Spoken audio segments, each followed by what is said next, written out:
Students E cat mathematics का lecture 4 आज हमारा चौथा लेक्चर है और इसमें हम चैप्टर 2 के ऊपर डिस्कशन स्टार्ट करने लगे हैं। पार्ट 1 का जो चैप्टर 2 है जिसका नाम है सेट्स फंक्शंस एंड ग्रुप्स, और आज के लेक्चर में मेरा टॉपिक है जी सेट। हम सेट के ऊपर डिटेल्ड डिस्कशन करेंगे, ठीक हो गया। सबसे पहले सेट की डेफिनेशन करते हैं कि सेट चीज क्या है।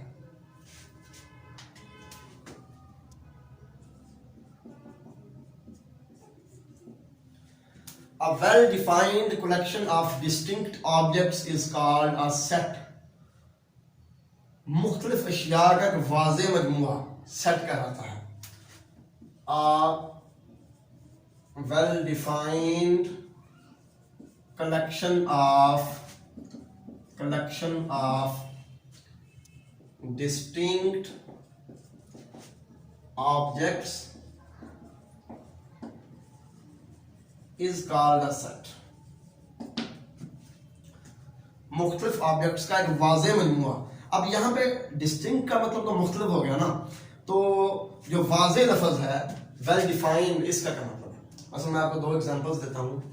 अगर हम कहें कि collection of students of 9th class, किसी स्कूल के अंदर जो 9th क्लास है उसके स्टूडेंट्स की कलेक्शन हम कहते हैं, तो ये कलेक्शन जो है ना ये एक सेट होगी। क्यों? क्योंकि ये वेल डिफाइंड कलेक्शन है। वेल डिफाइंड क्या मतलब है?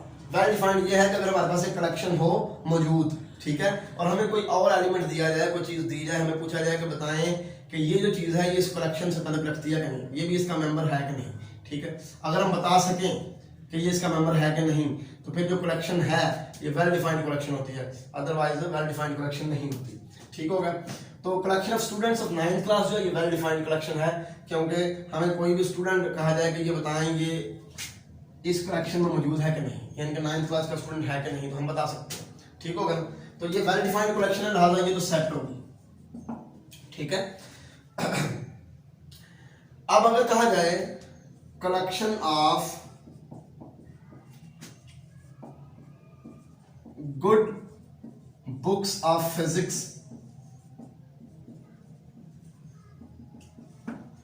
Collection of good books of physics, तो ये कलेक्शन जो है ये वेल डिफाइंड कलेक्शन नहीं है, क्योंकि किसी की नज़र में कोई किताब अच्छी होगी, किसी की नज़र में कोई किताब अच्छी होगी, इसलिए हम किसी किताब के बारे में कंफर्म ये नहीं कह सकेंगे कि ये जो फिजिक्स की किताब है ये गुड बुक है कि नहीं, ये इस कलेक्शन से ताल्लुक रखती है कि नहीं।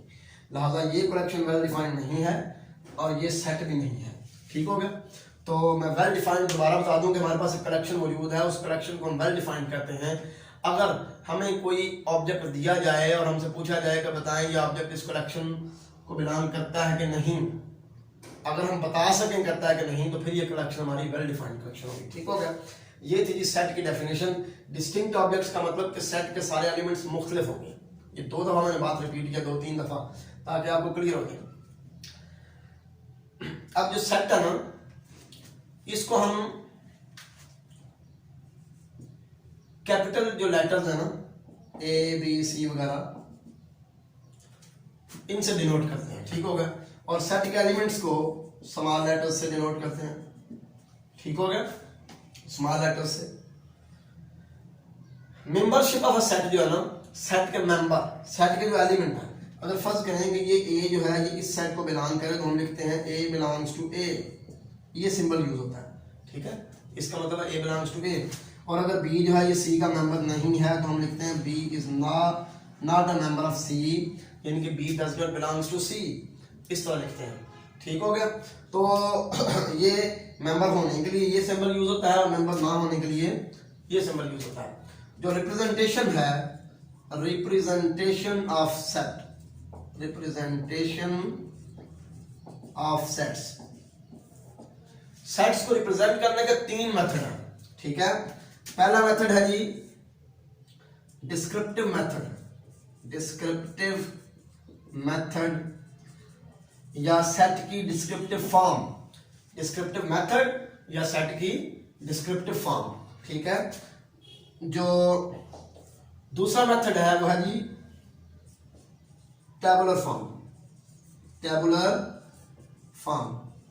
ये टेबुलर मेथड, ठीक हो गया। और तीसरा जो मेथड है, तीसरी जो फॉर्म है सेट को लिखने के लिए तीसरा मेथड यूज होता है वो है set builder notation. Set builder notation, ठीक हो गया। तीन तरीके हैं। डिस्क्रिप्टिव मेथड में हम क्या करते हैं, पहला जो तरीका है इसमें हम कहते हैं set is described in words, हम किसी सेट को अल्फाज में बयान कर देते हैं, ठीक हो गया। मसलन मैं लिखूं set of all vowels of English alphabet, English alphabet, ठीक है। अंग्रेजी के जो वावल हरूफ हैं उनका सेट मैंने वर्ड्स में बयान कर दिया। इस तरह किसी सेट को बयान करने को हम कहते हैं डिस्क्रिप्टिव फॉर्म या डिस्क्रिप्टिव मेथड। दूसरा जो है टेबुलर फॉर्म, ठीक है। टेबुलर फॉर्म में हम क्या करते हैं, टेबुलर फॉर्म में हम ये करते हैं कि we list all the elements of the set, ठीक है, इनसाइड ब्रेसेस, ठीक है, and place commas between them. हम फर्स्ट करें हमारे पास ये जो set of all vowels of English alphabet है, हम इसको टेबुलर फॉर्म में इस तरह लिखेंगे ए ई आई ओ यू, ठीक हो गया। यानी कि हम सेट के तमाम एलिमेंट्स भी लिख देंगे और इनको ब्रेसेस के अंदर बंद कर देंगे, तमाम एलिमेंट्स के दरमियान कॉमा लगाएंगे, ठीक हो गया। ये है हमारा टेबुलर मेथड, जिसमें हम क्या करते हैं सेट के तमाम एलिमेंट्स को लिख देते हैं, कॉमा दरमियान में लगा देते हैं और ब्रैकेट्स में बंद कर देते हैं। और जो तीसरा मेथड है, तीसरा सेट बिल्डर नोटेशन, ये क्या है? सेट बिल्डर नोटेशन में हम ये करते हैं कि हम एक सिंबल यूज करते हैं जो कि रिप्रेजेंट करता है सेट के तमाम एलिमेंट्स को, और साथ हम ऐसी प्रॉपर्टी स्टेट कर देते हैं जो सेट के तमाम एलिमेंट्स में पाई जाती है, ठीक है। मसलन अगर मैं इस सेट को सेट बिल्डर नोटेशन में लिखूंगा तो मैं लिखूंगा x such that x is a vowel of English alphabet.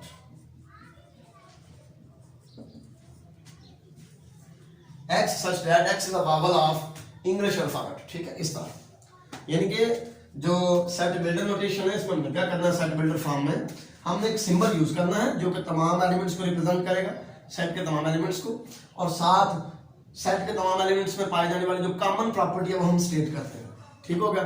ये आ गई हमारे पास सेट बिल्डर नोटेशन। ये तीन तरीके हैं सेट को लिखने के, ठीक हो गया। उसके बाद एम्प्टी सेट क्या है? एम्प्टी सेट ऐसा सेट जिसमें कोई एलिमेंट नहीं, a set having no element, a set having no element is called an empty set। empty set को इस तरह डिनोट करते हैं, ठीक हो गया, या फिर इस तरह डिनोट करते हैं। ये दो सिंबल हैं empty set को रिप्रेजेंट करने के लिए। उसके बाद है कि singleton set. Singleton set, singleton set ऐसा सेट होता है जिसके अंदर सिर्फ एक एलिमेंट हो, जिसका सिर्फ एक मेंबर हो, एक रुकन हो, ठीक हो गया। मसलन फर्स्ट मैं लिखता हूं ये सेट, तो ये सिंगलेटन सेट है। A set having only one element is called singleton set, ठीक हो गया। ये भी एक सिंगलेटन सेट है, इसका एक ही एलिमेंट है ए, ठीक है। और ये भी सिंगलेटन सेट है, इसका भी एक ही एलिमेंट है और वो एलिमेंट भी खुद सेट है, और वो सेट कौन सा है? एम्प्टी सेट, ठीक हो गया। अब कई बच्चे ना एम्प्टी सेट को इस तरह लिख देते हैं, ये गलत है भाई, ये सेट एम्प्टी नहीं है। इस सेट का बजाते खुद एक एलिमेंट है और वो एलिमेंट क्या है? एम्प्टी सेट है, ठीक हो गया। लिहाजा एम्प्टी सेट को या इस तरह लिखना या इस तरह लिखना, ठीक हो गया। तो एम्प्टी सेट और सिंगलेटन सेट। इसके बाद हमारे पास एक सेट आ जाता है finite and infinite set. Finite and infinite set, अगर हमारे पास जो सेट दिया हुआ है उसके एलिमेंट्स की तादाद हम बता सकते हैं, नंबर ऑफ एलिमेंट्स जो है वो फाइनाइट है अगर सेट के अंदर, तो हम कहते हैं हमारा सेट फाइनाइट है, और अगर नंबर ऑफ एलिमेंट्स इनफिनिट है तो हम कहते हैं सेट इनफिनिट है। मसलन ये जो मैंने आपके सामने ये सेट लिखा हुआ है ए ई आई ओ यू, ये एक फाइनाइट सेट है क्योंकि इसमें नंबर ऑफ एलिमेंट्स हम गिन सकते हैं, 5 एलिमेंट्स हैं, ठीक है। जबकि जो सेट ऑफ नेचुरल नंबर्स है ये इनफिनिट सेट है क्योंकि सेट ऑफ नेचुरल नंबर्स के जो एलिमेंट्स हैं वो हम गिन नहीं सकते कि कितने हैं, लातादाद एलिमेंट्स हैं, ठीक हो गया। फाइनाइट और जो इनफिनिट सेट हैं, इनके बाद हम बात करते हैं कि सेट इक्वल कब होंगे। Equal sets two sets A and B are said to be equal and are written as A equal to B। दो सेट्स को हम कहते हैं कि वो इक्वल हैं और इनको ऐसे लिखते हैं A इक्वल टू B अगर सेट A का हर एलिमेंट सेट B में मौजूद हो और सेट B का हर एलिमेंट सेट A में मौजूद हो। मसलन फर्ज करें मैं कहता हूं जी A है 1 2 and 7 और B है 7 1 and 2, तो ये दोनों इक्वल सेट हैं क्योंकि सेट A का हर एलिमेंट सेट B में मौजूद है और सेट B का हर एलिमेंट सेट A में मौजूद है। When each element of A is also a member of B and each member of B is also a member of A, then we say that sets A and B are equal। हम कहते हैं equal sets के बाद equivalent sets की तरफ आते हैं।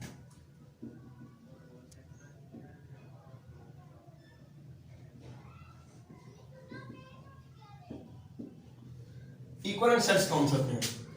दो सेट्स को हम कहते हैं कि इक्विवेलेंट सेट्स हैं अगर उन दोनों सेट्स के दरमियान एलिमेंट्स की तादाद सेम हो। एलिमेंट्स की तादाद सेम यानी कि फर्ज करें हमारे पास एक सेट है जी A B and C, B एक सेट है जी 1 2 and 3, ठीक है। इन दोनों सेट्स के दरमियान एलिमेंट्स की तादाद सेम है तो ऐसे सेट्स को हम कहते हैं कि इक्विवेलेंट सेट्स, ठीक है। अब एक और डेफिनेशन भी यूज की जाती है, two sets A and B are said to be equivalent if there is a 1-1 correspondence between them। अगर उन दोनों सेट्स के दरमियान 1-1 correspondence हो। अब 1-1 correspondence क्या चीज है? अगर सेट A और सेट B के तमाम एलिमेंट्स की पेयरिंग ऐसे हो सकती है कि सेट A का हर एलिमेंट सेट B के सिर्फ एक एलिमेंट से पेयर हो। A 1 से, B हो गया 2 से पेयर, C हो गया 3 से पेयर, ठीक हो गया। अब देखें ना ही A का कोई एलिमेंट फालतू बचा है और ना ही B का कोई बचा है। अगर सेट A और सेट B के एलिमेंट्स की पेयरिंग इस तरह हो सके कि सेट A का हर एलिमेंट सेट B के किसी एक ही एलिमेंट से पेयर हो, दो से ना हो, ठीक है, तो हम कहते हैं वाइस वर्सा इस तरह सेट B का हर एलिमेंट सेट A के सिर्फ एक एलिमेंट से पेयर हो तो हम कहते हैं कि भाई इन दोनों सेट्स के दरमियान 1-1 correspondence पाई जाती है। और जब 1-1 correspondence पाई जाए दो सेट्स के दरमियान तो इन सेट्स को हम इक्विवेलेंट सेट्स कहते हैं, ठीक हो गया। और इसको इस तरह लिखते हैं A is equivalent to B। अब हम डिस्कस करते हैं सबसेट को कि सबसेट क्या चीज है।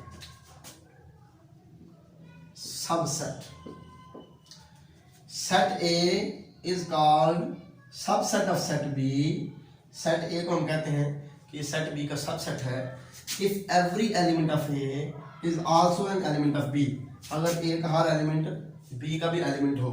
और इसको हम फिर किस तरह लिखते हैं? A is a subset of B और B को हम कहते हैं B is a superset of A। B is superset of A। अब एक चीज आप ध्यान में रखें कि सबसेट के बारे में कुछ इंपॉर्टेंट चीजें हैं। अगर A सबसेट ऑफ B हो लेकिन A not equal to B हो, A सबसेट ऑफ B हो लेकिन A not equal to B हो तो हम कहते हैं A is a proper subset of B और इसको इस तरह लिखते हैं प्रॉपर सबसेट ऑफ B, ठीक हो गया। और इस तरह इसको लिखते हैं। अब सबसेट के बारे में चंद इंपॉर्टेंट चीजें जो हैं, सबसे पहली चीज every set is subset of itself. Every set is subset of itself. Her set अपना सबसेट है, ठीक हो गया। ये सबसेट के बारे में एक इंपॉर्टेंट चीज। दूसरी बात empty set is subset of every set. Empty set is subset of every set, ठीक हो गया। तीसरी बात आप ये ध्यान में रखें कि A सबसेट ऑफ B होने का मतलब क्या है कि X belongs to A implies X belongs to B। जब कभी भी X A को बिलोंग करे तो वो B को बिलोंग करे, तो ऐसे सूरत में हम कहते हैं कि A जो है B का सबसेट है क्योंकि डेफिनेशन क्या सबसेट की कि A का हर एलिमेंट B के अंदर मौजूद होना चाहिए, ठीक हो गया। अब पावर सेट की बात करते हैं। पावर सेट, पावर सेट क्या है? फर्ज करें A हमारे पास एक सेट है, A के तमाम सब सेट्स के सेट को हम पावर सेट ऑफ A कहते हैं और पावर सेट ऑफ ए को हम पी ऑफ ए से डिनोट करते हैं। बार बार दोबारा बता रहा हूँ कि ए के तमाम सब सेट्स के सेट को हम ए का पावर सेट कहते हैं और इसको पी ऑफ ए से डिनोट करते हैं, इस तरह। ठीक हो गया। अगर ए में हमारे पास एलिमेंट्स जो हैं वो n हो, नंबर ऑफ एलिमेंट्स इन ए, ठीक है, नंबर ऑफ एलिमेंट्स इन ए क्या हो, m सपोज कर लें, m, ठीक हो गया ना। नंबर ऑफ एलिमेंट्स इन ए अगर m है तो पावर सेट के जो एलिमेंट्स है ना उनकी तादाद होगी जी 2 की पावर m, 2 की पावर m।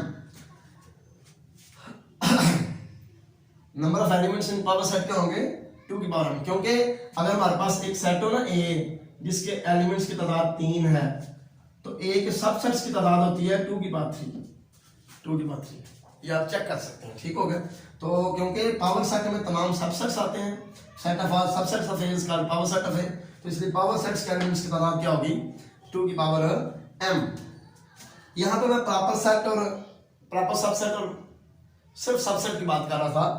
अब इस चीज को मैं आपको बता दूं कि अगर ए हमारे ए के अंदर m एलिमेंट्स हों, ए के अंदर m एलिमेंट्स हों तो 2 की पावर m माइनस 1 सबसेट्स जो हैं, इतने सबसेट्स जो हैं ये प्रॉपर सबसेट्स होंगे के।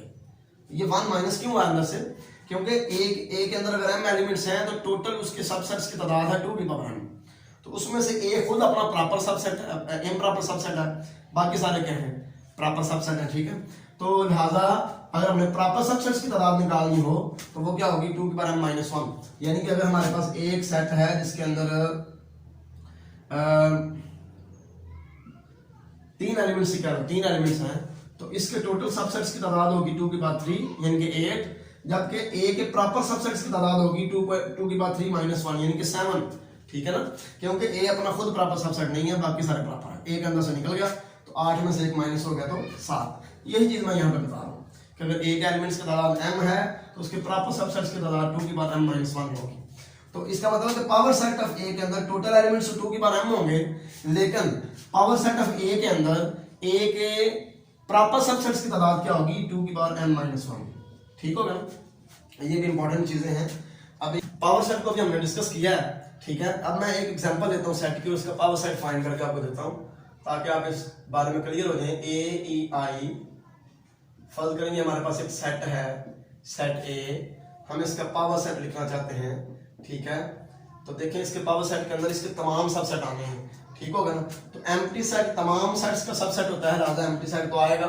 ठीक है, फिर ये सेट जो ए है ये भी इसका सबसेट है, ई भी इसका सबसेट है, ये वाला जिसका एलिमेंट ई है, आई एलिमेंट वाला सिंगलेटन सेट भी इसका सबसेट है। ठीक है, फिर ए एंड ई एलिमेंट वाला सेट भी इसका सबसेट है, फिर ए एंड आई वाला भी इसका सबसेट है। ठीक है जी, फिर ई एंड आई वाला भी इसका सबसेट है, ई एंड आई।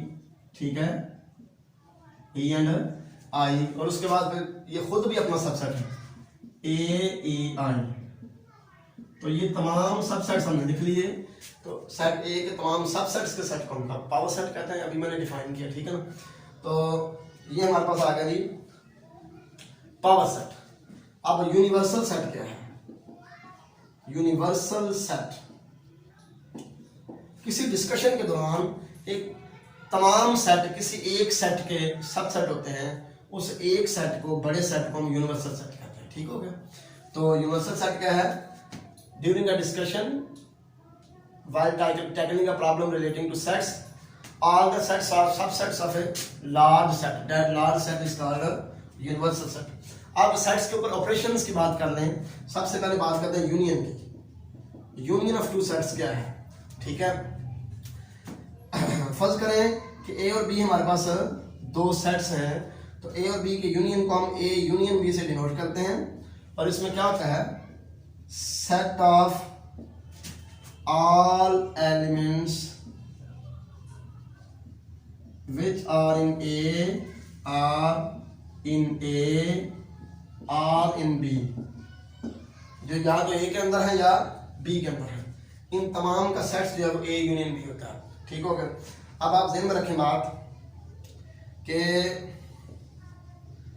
अगर X A यूनियन B को बिलोंग करता है ना, तो इसका मतलब क्या है कि x या तो a को बिलोंग करता है या b को बिलोंग करता है, ठीक है। अब दूसरी बात, अगर a सबसेट ऑफ b है ना, a सबसेट है b का, तो a यूनियन b बराबर b क्या आएगा? अगर a सबसेट है b का तो a का सारे एलिमेंट b के अंदर मौजूद है। जब दोनों के एलिमेंट इकट्ठे करके लिखेंगे भी तो फिर भी बड़े सेट के एलिमेंट ही बनेंगे, क्योंकि इसको तो पहले ऑलरेडी इसके अंदर मौजूद है। तो a यूनियन b बराबर b क्या होगा? ठीक हो गया। अगर b सबसेट है a का, a यूनियन b बराबर a क्या आएगा? क्योंकि यूनियन हमेशा बड़े सेट के इक्वल आएगा। तो यूनियन a यूनियन b के बारे में आपको क्या समझ आई कि a यूनियन b में वो एलिमेंट होते हैं जो a में है या b में है, यानी कि दोनों के इकट्ठे करके हम लिखते हैं, रिपीट नहीं करते, जो दोनों में हो, जो एलिमेंट दोनों में मौजूद हो उनको भी a यूनियन b के अंदर एक दफा ही लिखना है, ठीक हो गया। तो ये हो गया जी हमारे पास यूनियन। उसके बाद intersection of two sets. Intersection of two sets, intersection में क्या करते हैं? फर्स्ट करें a और b हमारे पास दो एलिमेंट हैं, ठीक है। तो इन दोनों के इंटरसेक्शन को हम इस तरह डिनोट करते हैं, a इंटरसेक्शन b, और इसके अंदर कौन से एलिमेंट होते हैं? Set of elements, set of elements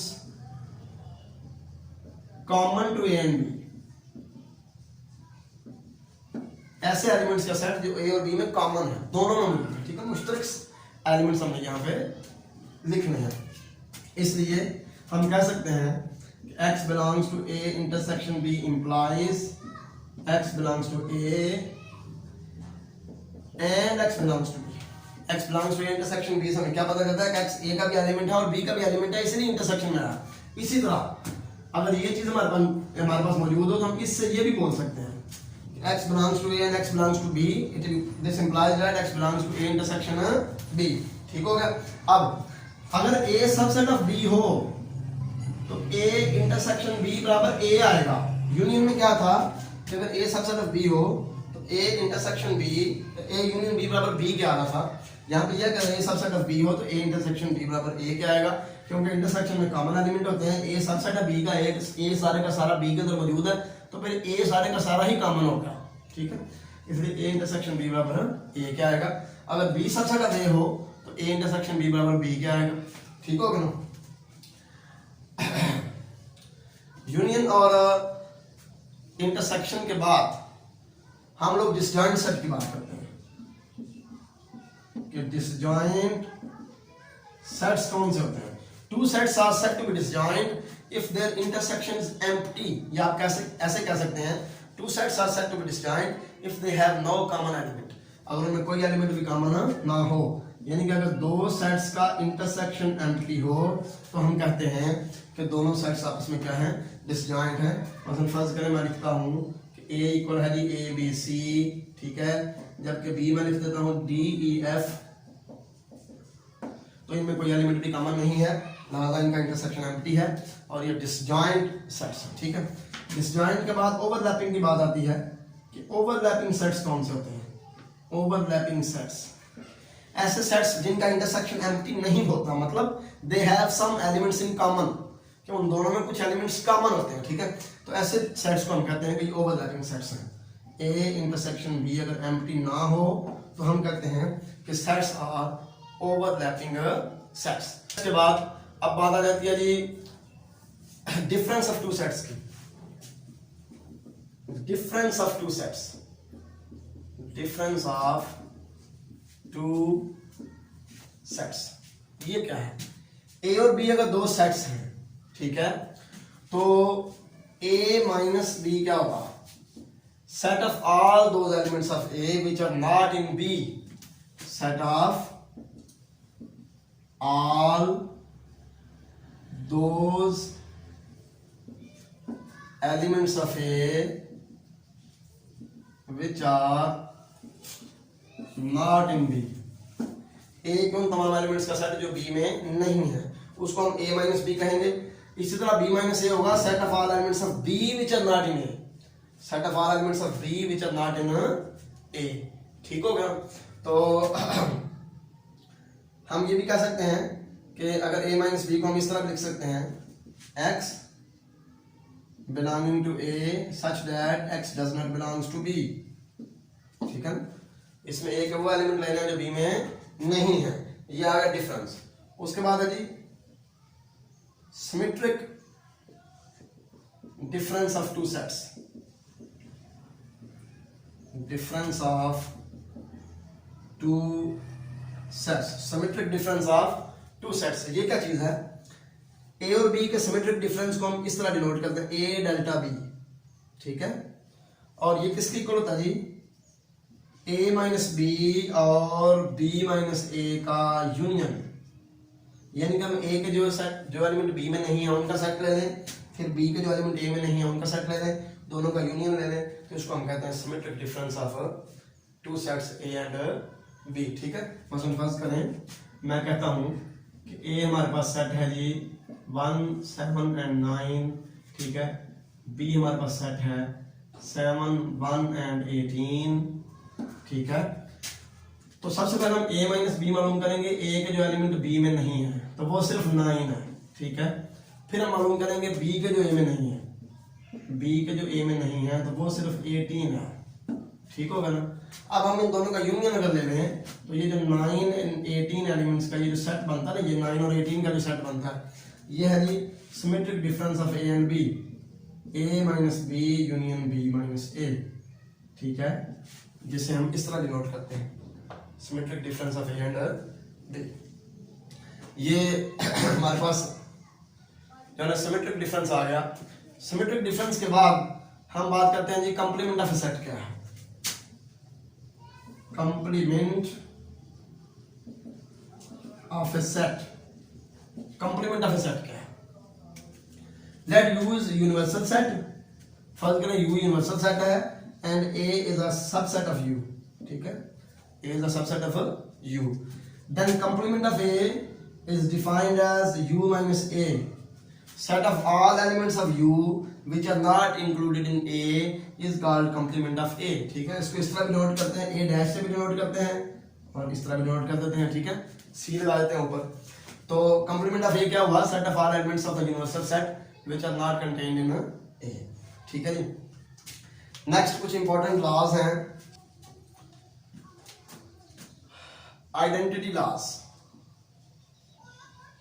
identity loss, ये लॉस क्या है कि ए यूनियन एम्प्टी सेट बराबर ए होगा और ए इंटरसेक्शन एम्प्टी सेट बराबर एम्प्टी सेट होगा, ठीक है ना। उसके बाद ए यूनियन यूनिवर्सल सेट बराबर यूनिवर्सल सेट होगा और ए इंटरसेक्शन यूनिवर्सल सेट जो है ये बराबर ए होगा, ठीक है। ये हमारे पास आइडेंटिटी लॉज है सेट से मुताबिक। उसके बाद है जी कम्यूटेटिव लॉ। कम्यूटेटिव लॉ ये सेट्स के अंदर यूनियन के लिहाज से भी होल्ड करता है और इंटरसेक्शन के लिहाज से भी, यानी कि for any two sets A union B equal होता है बी यूनियन ए, इसी तरह ए इंटरसेक्शन बी इक्वल होता है बी इंटरसेक्शन ए, ठीक है। ये बड़ी सिंपल चीजें हैं, यूनियन और इंटरसेक्शन में पहले डिफाइन कर चुका हूं तो ये चीजें आपको समझ आ जाएंगी। कम्यूटेटिव लॉ के बाद है जी एसोसिएटिव लॉ। एसोसिएटिव लॉ, ये लॉ क्या कहता है कि यूनियन के लिहाज से भी एसोसिएटिव प्रॉपर्टी पाई जाती है सेट्स के अंदर। For any three sets A B and C, A union B union C is equal to A union B union C. और इंटरसेक्शन के लिहाज से भी एसोसिएटिव प्रॉपर्टी पाई जाती है सेट्स के अंदर, ठीक है। उसके बाद आइडमपोटेंट लॉस। आइडमपोटेंट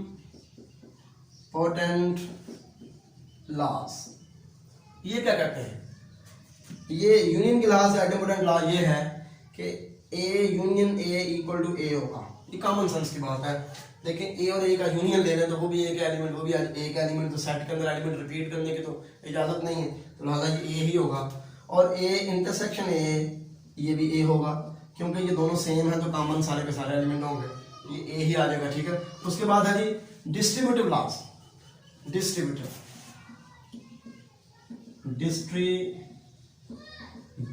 लॉस। डिस्ट्रीब्यूटिव लॉस क्या है? डिस्ट्रीब्यूटिव लॉस ये है कि A union B intersection C equal होगा A union B intersection A union C, ठीक है। ये distributive law of union over intersection है, ठीक होगा। इसी तरह distributive law of intersection over union ये होगा A intersection B union C equal होगा A intersection B union A intersection C, ठीक होगा। ये है distributive property of intersection over union और ये है distributive property of union over intersection. ये जो है ना वो डिस्ट्रीब्यूटिव लॉस थे। इसके बाद डी मॉर्गन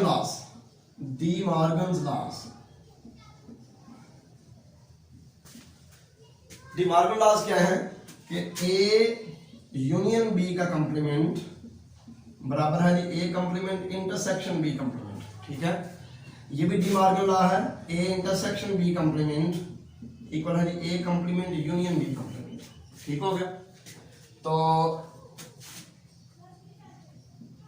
ए माइनस बी यूनियन सी बराबर होता है जी A minus B intersection A minus C. ये भी हमारे पास डी मॉर्गन लॉ है। ये बिल्कुल आसान सी बात है, आप समझ सकते हैं कि अगर ए में से हम बी और सी का यूनियन खत्म करते हैं तो इसका मतलब हम वो एलिमेंट ले रहे हैं ए के जो ना बी में है ना सी में है, ठीक है। फिर हम क्या करें, ए के जो एलिमेंट बी में नहीं है और ए के जो एलिमेंट सी में नहीं है, इन दोनों में से कॉमन ले लें, जो ना बी में है ना सी में है, वो यही चीज आ जाएगी। यहाँ पे वही लिए हैं, ए के वो एलिमेंट जो ना बी में है ना सी में है, इधर भी वही आ रहे हैं, ठीक हो गया। इसी तरह A minus B intersection C बराबर होगा A minus B union A minus C, A minus B union A minus C. तो ये हमारे थे जी डी मॉर्गन लॉस। उसके अलावा भी कुछ प्रॉपर्टीज हैं सेट्स की। अगर ए सबसेट है ना बी का, तो बी कंप्लीमेंट सबसेट होगा ए कंप्लीमेंट का, ठीक है।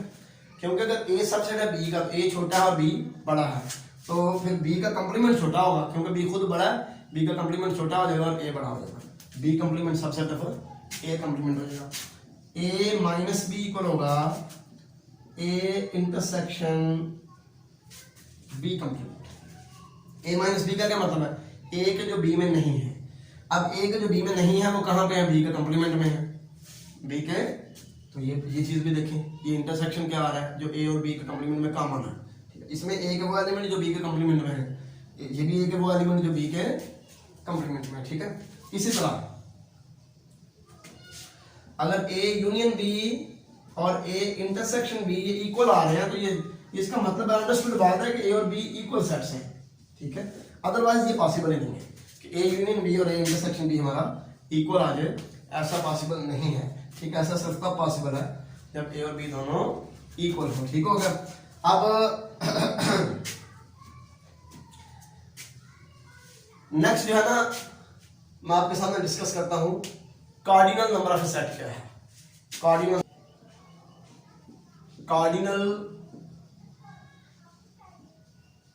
नंबर सेट का कार्डिनल नंबर क्या है, ठीक है। किसी भी सेट के अंदर जो एलिमेंट्स की तादाद है ना, उसको हम सेट का कार्डिनल नंबर कहते हैं। यानी कि फर्ज करेंगे हमारे पास एक सेट है 1 2 3 अप टू 10, तो इसमें एलिमेंट्स की तादाद 10 है, लिहाजा इसका कार्डिनल नंबर भी 10 होगा और इसको हम एन ऑफ ए से डिनोट करेंगे। सेट ए के कार्डिनल नंबर को एन ऑफ ए से, सेट बी के कार्डिनल नंबर को एन ऑफ बी से। तो कार्डिनल नंबर सिंपल क्या हुआ, number of elements in set is called cardinal number of that set. अब कार्डिनल नंबर की भी कुछ इंपॉर्टेंट प्रॉपर्टीज हैं, ठीक है, वो मैं आपके सामने डिस्कस करता हूं। सबसे पहली कंडीशन ये कि अगर ए इंटरसेक्शन बी एम्प्टी है, यानी कि अगर ए और बी आपस में क्या है, डिसजॉइंट है, तो फिर कार्डिनल नंबर की क्या प्रॉपर्टी है। सबसे पहली प्रॉपर्टी क्या है कि ए इंटरसेक्शन बी में का कार्डिनल नंबर 0 होगा, क्योंकि ए इंटरसेक्शन बी एम्प्टी है, तो एम्प्टी सेट में एलिमेंट्स ही कोई नहीं होते, लिहाजा उसका कार्डिनल नंबर क्या होगा, 0 होगा, ठीक हो गया। उसके बाद दूसरी बात यह है कि cardinal number of A union B equal होगा जी cardinal number of A plus cardinal number of B, क्योंकि ए और बी दोनों बिल्कुल मुख्तलिफ डिसजॉइंट सेट से, आपस में कोई तल्लक नहीं। तो यूनियन में जब एलिमेंट आएंगे तो ए के भी सारे आएंगे, बी के भी सारे आएंगे, ठीक है। रिपीट ना होगा से हो रहा, ना होगा से हो रहा, टोटल तादाद जो होगी वो उसकी तादाद और उसकी तादाद का सम होगी, ठीक होगा, n of A plus n of B. अब number of elements in A minus B, A और बी क्योंकि आपस में डिसजॉइंट हैं, इसलिए ए माइनस बी में number of elements set A के ही बराबर हो जाएंगे, क्योंकि सेट ए का कोई एलिमेंट सेट बी में है ही नहीं, इसलिए ए माइनस बी का कार्डिनल नंबर और ए का कार्डिनल नंबर सेम होगा। इसी तरह बी माइनस ए का कार्डिनल नंबर देखें तो वो बी के कार्डिनल नंबर के इक्वल आएगा, क्योंकि अब यहाँ पे बी का कोई एलिमेंट ए में है ही नहीं, तो लिहाजा ए माइनस बी माइनस ए जो है ये बी के बराबर आना है, तो दोनों का कार्डिनल नंबर सेम होगा। दूसरी कंडीशन, अगर A intersection B non empty हो, ठीक है, तो फिर ए इंटरसेक्शन बी का कार्डिनल नंबर भी जीरो नहीं होगा, ठीक है, और ए यूनियन बी का कार्डिनल नंबर फिर इक्वल होगा cardinal number of A plus cardinal number of B minus cardinal number of A intersection B.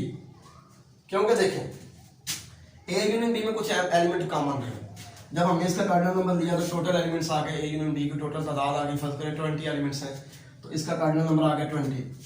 अब इसमें ए के एलिमेंट्स की तादाद अलग आ गई, इसमें बी के एलिमेंट्स की तादाद अलग आ गई।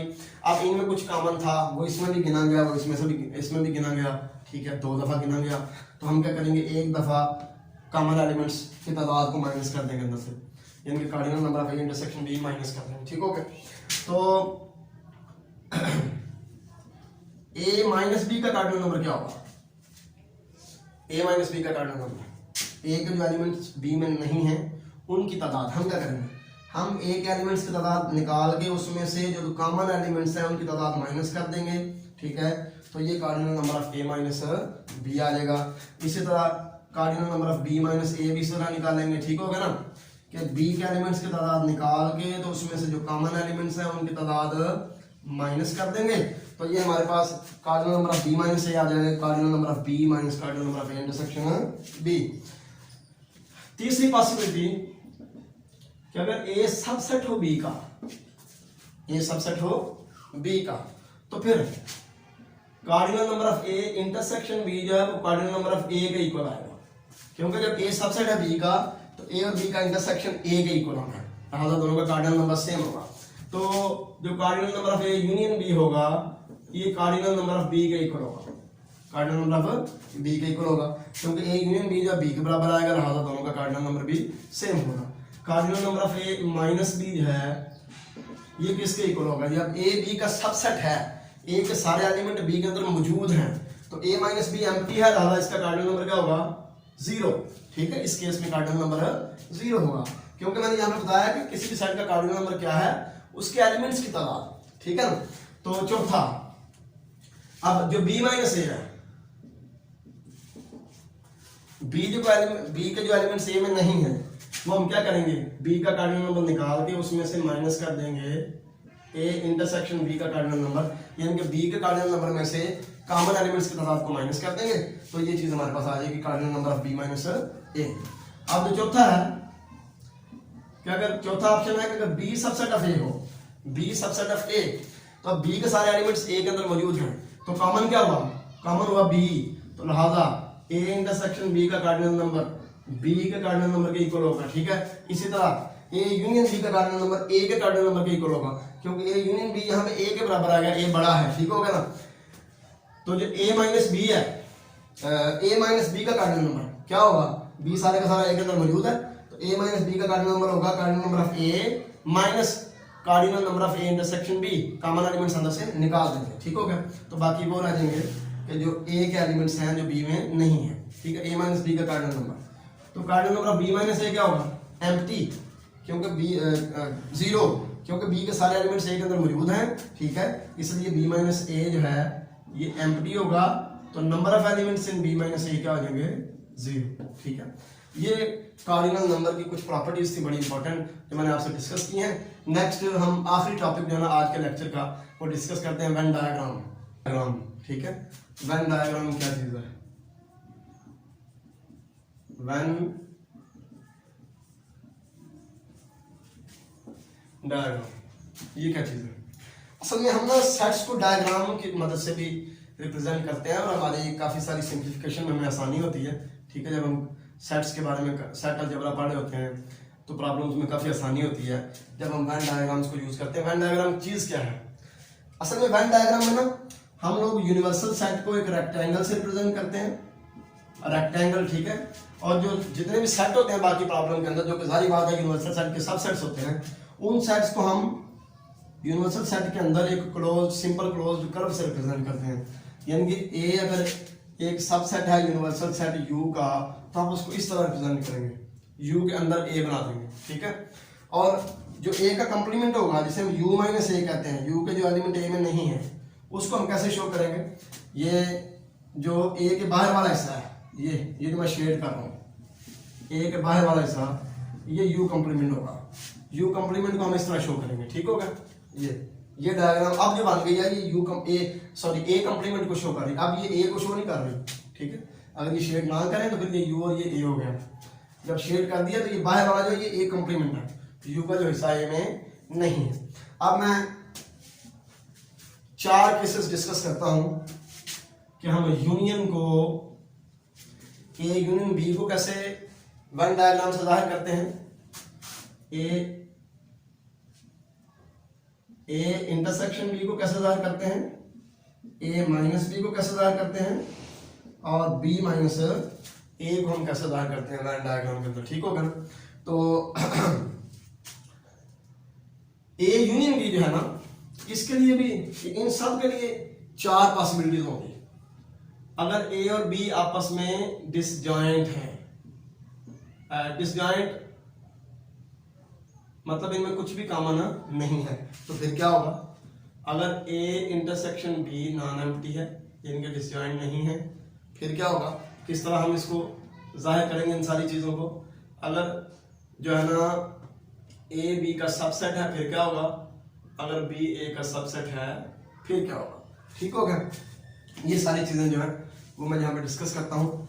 इस सूरत में ए और बी आपस में डिसजॉइंट है,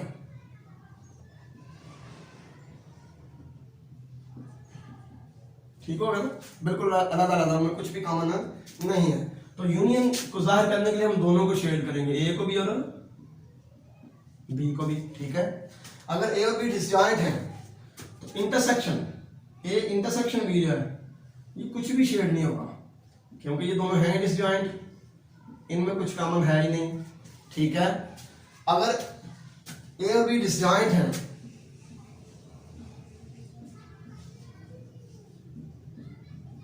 ए माइनस बी का क्या मतलब होता है, set of elements of A which are not in B. तो ए का कोई भी एलिमेंट बी में नहीं है, तो ए माइनस बी के लिए सारा ए जो है ये शेड हो जाएगा, ठीक होगा ना। ये हमने शो कर दिया ए माइनस बी को, तो बी माइनस ए के लिए क्या होगा,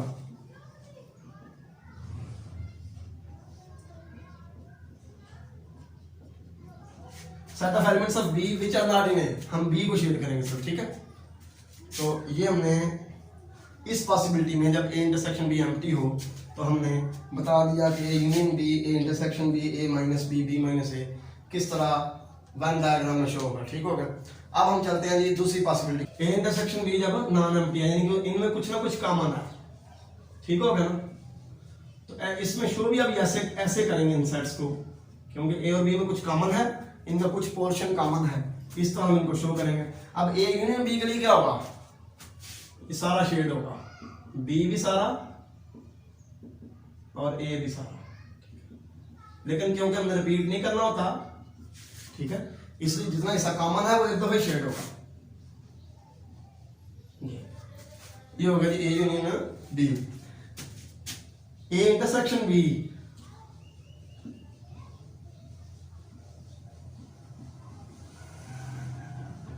सिर्फ कॉमन हिस्सा शेड होगा, सिर्फ कॉमन हिस्सा, ठीक है ना। ए माइनस बी, ए के जो एलिमेंट बी में नहीं है, ए माइनस बी का ये मतलब है ए का जो हिस्सा बी में नहीं है, तो वो कौन सा होगा, ये वाला, ठीक है। ए का जो हिस्सा बी में नहीं है ये शेड होगा।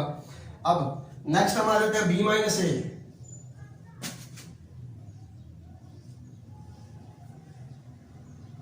बी का जो ए में नहीं है तो ये हिस्सा शेड होगा, ठीक है। इस तरह हमने जब ए और बी डिस्जॉइंट नहीं है तो उसके उस सूरत में कैसे शो करना है इन चारों चीजों को मैंने बता दिया। ये पॉसिबिलिटी देखते हैं कि जब नेक्स्ट हम ये पॉसिबिलिटी देखते हैं कि जब ए सबसेट है बी का, फिर हमने क्या करना है। अब इस चीज को मैं डिस्कस करने लगा हूं। ए सबसेट है बी का, यानी कि ये सारे का सारा बी के अंदर मौजूद है, ठीक हो गया, ये सारे का सारा बी के अंदर मौजूद है। तो ए यूनियन बी जब लेंगे तो वो बी के ही इक्वल आएगा, क्योंकि ए के सारे एलिमेंट ऑलरेडी बी के अंदर मौजूद हैं। तो यूनियन लेंगे, इसमें भी एलिमेंट हैं, सेम वही एलिमेंट बी में भी हैं, लेकिन रिपीट तो नहीं करते यूनियन में, ठीक होगा। तो ए यूनियन बी जो है सेट बी के ही इक्वल आएगा, क्योंकि दोनों के एलिमेंट इकट्ठे करके लिख देंगे। और यूनियन में जब हम लिखते हैं तो जो एलिमेंट दोनों में होता है वो भी एक दफे लिखते हैं, ठीक है। तो इस तरह हम ए यूनियन बी को शो करेंगे जब ए सबसेट ऑफ बी होगा।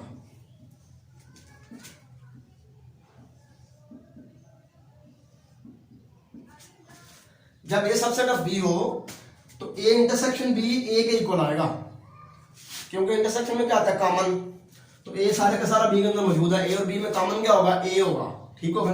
ये देखिए ऐसे मिसाल है, ये एक सेट है 1 2 3, ठीक है, इसका एक सबसेट है 1 और 2, ये इसका सबसेट है, ए जो है ये बी का सबसेट है। तो इंटरसेक्शन लेने से 1 और 2 आएगा जो कि ए के बराबर है। अगर ए बी का सबसेट हो तो इंटरसेक्शन ए के ही इक्वल आता है, ठीक होगा। तो लिहाजा हम यहाँ पे सिर्फ ए को शेड करेंगे, ये। अब ए माइनस बी क्या है, ए के जो एलिमेंट बी में नहीं है, ए के जो एलिमेंट बी में नहीं है, तो ऐसा है कुछ नहीं, ए के सारे एलिमेंट बी में है, इसलिए हम शेड नहीं करेंगे बिल्कुल भी, ठीक होगा ना। बी माइनस ए क्या है, बी के जो एलिमेंट ए में नहीं है, बी के जो एलिमेंट ए में नहीं है, तो वो कौन सा, हमें यहां से पता चल रहा है कि ए क्योंकि सबसेट था बी का, ए सारे का सारा बी के अंदर मौजूद है, लेकिन बी का कौन सा हिस्सा ए के अंदर मौजूद नहीं है, ये वाला बी का ये वाला हिस्सा ए के अंदर मौजूद नहीं है। तो बी माइनस ए को हम इस तरह शो करेंगे, जब ए सबसेट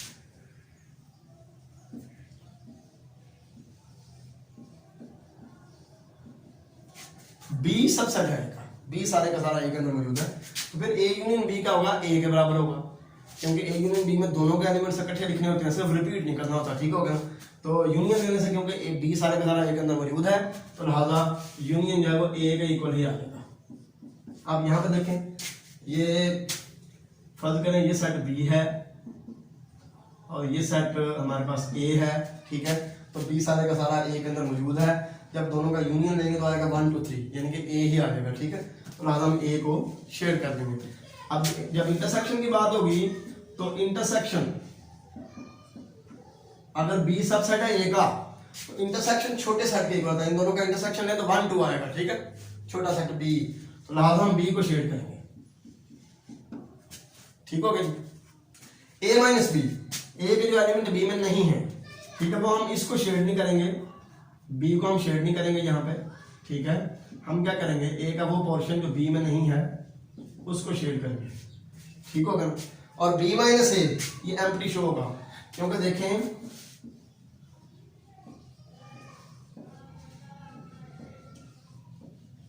बी माइनस ए कौन सा सेट होता है जिसमें बी के वो एलिमेंट हो जो ए में नहीं है, लेकिन इस केस में तो बी सारे का सारा ए के अंदर मौजूद है, तो लिहाजा कुछ भी हम शेड नहीं करेंगे, ये एम्प्टी सेट ही शो होगा, ठीक होगा। ये थी आज की डिस्कशन। अब आज के टॉपिक से मुतल्लिक कुछ एमसीक्यूज मैं आपके साथ शेयर करता हूँ कि ई कैट के पेपर में किस तरह के एमसीक्यूज आपसे पूछे जा सकते हैं। पहले मैंने 4 एमसीक्यूज यहाँ बोर्ड पे लिखे हैं। पहला एमसीक्यू था let X be set of squares of natural numbers. फर्ज करें एक्स एक ऐसा सेट है जिसमें नेचुरल नंबर्स के स्केयर्स पाए जाते हैं, 1 का स्केयर, 2 का स्केयर, 3 का स्केयर, 4 का स्केयर, 5 का स्केयर, ठीक हो गया। And X and Y are elements of X, और ये एक्स और वाई दोनों सेट एक्स के एलिमेंट्स हैं। तो यहाँ से ये बात क्लियर हो गई कि एक्स भी नेचुरल नंबर का स्केयर है और वाई भी नेचुरल नंबर का स्केयर है, तो नेचुरल नंबर का स्केयर भी नेचुरल नंबर होता है, ये बात ज़हन में रखें। देन 4 ऑप्शन हमारे पास दिए हुए हैं, हमने देखना है कि कौन सा ऑप्शन यहाँ से करेक्ट हो सकता है, ठीक हो गया। पहला ऑप्शन है कि x over y belongs to x, ये तो कभी भी करेक्ट नहीं हो सकता, क्योंकि x और y दोनों नेचुरल नंबर्स के स्केयर्स हैं, यानी कि दोनों नेचुरल हैं, तो ये कोई गारंटी नहीं है कि 2 नेचुरल नंबर्स का कोशेंट भी नेचुरल नंबर हो। इसलिए ये जो है ना, या आप ये कह दें कि ये 2 नेचुरल नंबर्स के स्केयर्स हैं, इनको डिवाइड करने से जो आंसर है वो भी एक नेचुरल नंबर का स्केयर हो, ऐसी कोई गारंटी नहीं है। लिहाजा ये चीज़ जो है ये ऑप्शन सही नहीं हो सकता। इसी तरह 2 नेचुरल नंबर्स को सब्ट्रैक्ट करें, क्योंकि x और y दोनों नेचुरल नंबर्स के स्केयर हैं, नेचुरल नंबर का स्केयर भी नेचुरल नंबर होता है, तो दो नेचुरल नंबर्स को सब्ट्रैक्ट करने से कोई गारंटी नहीं कि एक नेचुरल नंबर ही आंसर आए, ठीक है, या नेचुरल नंबर का स्केयर आंसर आए। तो लिहाजा ये चीज़ जो है ये भी ऑप्शन करेक्ट नहीं। हाँ, ये ऑप्शन, ये जो ऑप्शन x प्लस वाई है इसके बारे में अगर हम सोचें तो ये ऑप्शन भी करेक्ट नहीं, क्योंकि ये ज़रूरी नहीं कि एक नेचुरल नंबर का स्केयर और दूसरे नेचुरल नंबर के स्केयर को ऐड करें तो जो आंसर आए वो भी एक नेचुरल नंबर का ही स्केयर हो। ये जो ऑप्शन डी है ना, ये बिल्कुल करेक्ट है, बिल्कुल करेक्ट। क्योंकि देखें, x फर्ज करें एक नेचुरल नंबर का स्केयर है और y जो है ये दूसरे नेचुरल नंबर का स्केयर है, ठीक हो गया। तो इनका प्रोडक्ट क्या होगा, m स्केयर n स्केयर, ठीक है। तो ये m n का स्केयर है। अब m क्योंकि नेचुरल नंबर है, n भी नेचुरल नंबर है, तो नेचुरल नंबर्स का प्रोडक्ट भी नेचुरल नंबर होता है, ठीक है। तो नेचुरल नंबर का स्केयर किसका एलिमेंट हुआ, सेट x का, क्योंकि सेट x के अंदर क्या है, set of squares of natural numbers, set x के अंदर नेचुरल नंबर्स के स्केयर्स है। तो लिहाजा ये ऑप्शन ठीक है कि दो नेचुरल नंबर्स के स्केयर्स का प्रोडक्ट भी एक नेचुरल नंबर का स्केयर होगा, ये x कोई बिलोंग करेगा, ठीक है। तो लिहाजा ये ऑप्शन करेक्ट है हमारा। यानी कि इस तरह का भी कोई क्वेश्चन बना के आपसे पूछा जा सकता है। ये एमसीक्यू जो मैंने लिखा है ये वेन डायग्राम से मुताबिक है। The shaded region in the below diagram is, ये जो शेडेड रीजन है ये वाला, ये सेट ए था, ये सेट बी था, इतना हिस्सा मैंने शेड किया हुआ है। ये देखें, ये हिस्सा जो है शो कर रहा है बी का वो हिस्सा जो ए में नहीं है, इसको हम कहते हैं बी माइनस ए। तो फिर ये ऑप्शन हमारा करेक्ट होगा, ठीक है, B minus A. If a set A has P elements, अगर सेट ए के अंदर पी एलिमेंट्स हैं, the number of proper subsets of S is, मैंने आपको बकायदा एग्जांपल देने के आज के लेक्चर में बताया कि अगर हमारे सेट के अंदर 3 एलिमेंट्स हों तो उसके पावर सेट के अंदर 2 की पावर 3 8 एलिमेंट्स होंगे, यानी 8 एलिमेंट्स, यानी कि टोटल उसके सबसेट्स 8 होंगे, जबकि जो प्रॉपर सबसेट्स होंगे वो होंगे 2 की पावर 3 माइनस 1, 2 की पावर 3 माइनस 1, 7 प्रॉपर सबसेट्स होंगे। तो यहाँ पे अगर सेट ए के पी एलिमेंट्स हैं तो प्रॉपर सबसेट्स की तादाद कितनी होगी, 2 की पावर p माइनस 1, क्योंकि सेट अपना खुद प्रॉपर सबसेट नहीं होता, वो इम्प्रॉपर सबसेट होता है, उसके अलावा बाकी सारे सबसेट प्रॉपर सबसेट होते हैं। इसलिए टोटल सबसेट्स की तादाद होती है 2 की पावर p, अगर p एलिमेंट्स हैं सेट के अंदर तो 2 की पावर p माइनस 1 जो है ये प्रॉपर सबसेट्स की तादाद होती है। तो ये ऑप्शन हमारा ठीक होगा, ठीक है। For any two sets a and b, a intersection b complement, a intersection b complement, a का जो हिस्सा b कंप्लीमेंट के साथ कॉमन है, a का जो हिस्सा b कंप्लीमेंट के साथ कॉमन है, उसके बारे में हमने बात करनी है। ये जो लास्ट ऑप्शन है a माइनस बी, ये करेक्ट है, क्योंकि a माइनस बी का क्या मतलब है, a का जो हिस्सा b में नहीं है, a का जो हिस्सा b में नहीं है वो कहाँ पे होगा, b के कंप्लीमेंट में, b से बाहर, ठीक है। तो ये भी वही होगा, a का वो हिस्सा जो b के कंप्लीमेंट में है, b के कंप्लीमेंट के साथ कॉमन है, तो ये भी a का वो हिस्सा जो b के कंप्लीमेंट के साथ कॉमन है, तो लिहाजा इसका भी ये ऑप्शन करेक्ट होगा। तो इस तरह का कोई भी एमसीक्यूज आपसे बना के पूछे जा सकते हैं ई-कैट के पेपर के अंदर। तो ये मैंने 4 एमसीक्यूज लिखे थे, मुझे उम्मीद है आपको समझ आ चुकी होगी किस तरह एमसीक्यूज आपसे जो है किस तरह का पूछा जा सकता है। अल्लाह हाफिज़, अस्सलाम वालेकुम।